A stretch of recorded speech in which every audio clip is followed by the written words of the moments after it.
Want to speed up your language learning? Get access to all of our best PDF cheat sheets for free. Just click the link in the description and sign up for your free lifetime account right now. Hi everybody, welcome back to Ask Alisha, the weekly series where you ask me questions and I answer them. Maybe. Okay, let's get to your first question this week. First question this week comes from Abhinad. Hello Abhinad, I hope I said your name right.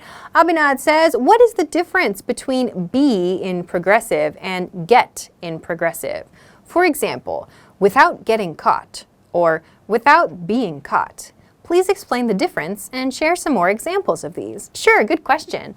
So in patterns like these, where we can use either be or get, the difference is in the nuance of the expression. In your example, without getting caught sounds a little more serious than without being caught. So when we want to express that something could be unexpected or have a more negative result, we might choose to use get in these kinds of passive structures. This isn't limited to just the progressive use of the verbs. We can also use it in non-progressive uses as well. So for example, in the classic passive sentence example sentence, my bag was stolen, we could do the same thing. My bag got stolen.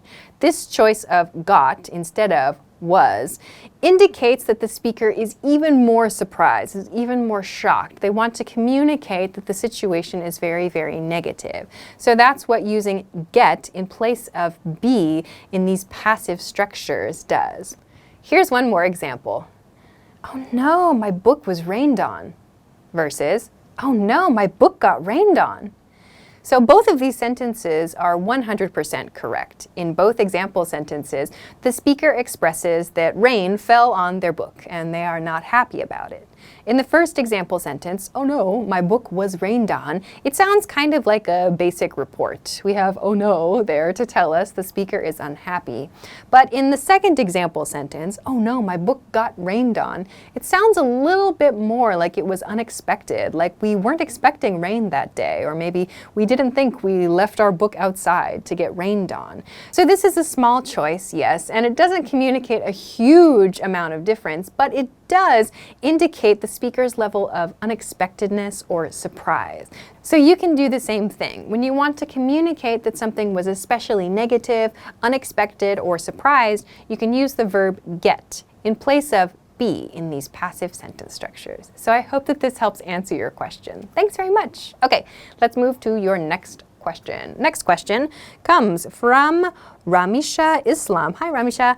Ramisha says, can you please talk about the difference between may be and maybe with some examples? Sure, this is a very common question. So to break it down, the difference here is about may space be and maybe with no space between may and be. This might seem like a very small difference. It might even seem like it doesn't matter, but it does. It's very, very important. Let's start by talking about maybe with no space. So we use maybe in the same way that we use perhaps, like to talk about something we're not quite sure of. For example, maybe I'll go to that party tonight. I'm not quite sure yet. I'm thinking about it. Or maybe I should think about getting a different haircut. It's getting hot outside. So we use maybe with no space to talk about something we're not quite sure about. We often use it at the beginning of a sentence, or we use it as a reply to someone else, like when we receive a request. For example, hey, do you want to join me for dinner tonight? You might say, maybe, I have to work late, we'll see. So you might use it as a response to a request or something similar. So as in these examples, you might use it as a quick response to a request to show that you're not sure about something. This is maybe with no space. Maybe with a space, so may be, is used in the middle of sentences. For example, this may be the right place. Another way to say this is this might be the right place. So we use this sentence pattern when we're talking about something, again, we're not quite sure of, but we're talking about a condition. As with the maybe construction, this may be pattern is also used to talk about things that we're not quite sure of. But we typically use this to describe conditions. For example, in my earlier example, this may be the right place. Or another example might be, she may be the new director of the company. You should be nice to her. Here's a quick tip you can use to help you to make a decision about which one you should use in your sentence. Try substituting might be in your sentence and see if it makes sense. For example, if you're not sure whether to use may be with a space or maybe with no space, try substituting might be there. Does it make sense? If so, you can use maybe. If it doesn't make sense, you can't use that. So for example, if you want to reply to someone's request and someone says to you, for example, hey, do you want to come to this party tonight? You can't say might be, right? You have to use maybe with no space. On the other hand, if someone says to you, hey, is this the place that we're supposed to go to for the event tonight? You can say, it might be the right place. In that case, might be makes grammatical sense, so maybe is also okay to use. Keep in mind that this maybe or might be construction is often followed by an adjective or some other kind of condition. So I hope that these example sentences help you understand the differences between may be and maybe. Thanks very much for the question. Okay, let's move on to our next question. Next question comes from Semi. Hi, Semi. Semi says, hi, Alisha. What is the difference between ready and set?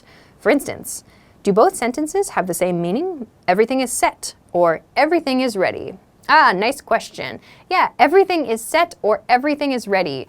These sentences, in many cases, can be used in exactly the same way.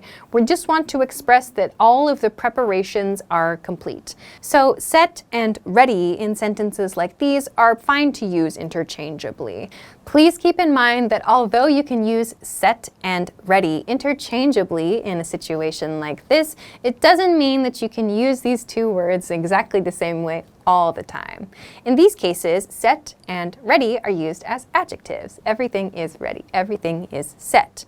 However, you can use both of these words as verbs as well. So to set something means to place something, and to ready something means to prepare something. So please keep in mind that you can't use set and ready in the same way as verbs, but if you want to talk about being prepared for something, yes, you can use them in the same way. Everything is set or everything is ready. You could also say everything is prepared, or we're all set, or we're all ready.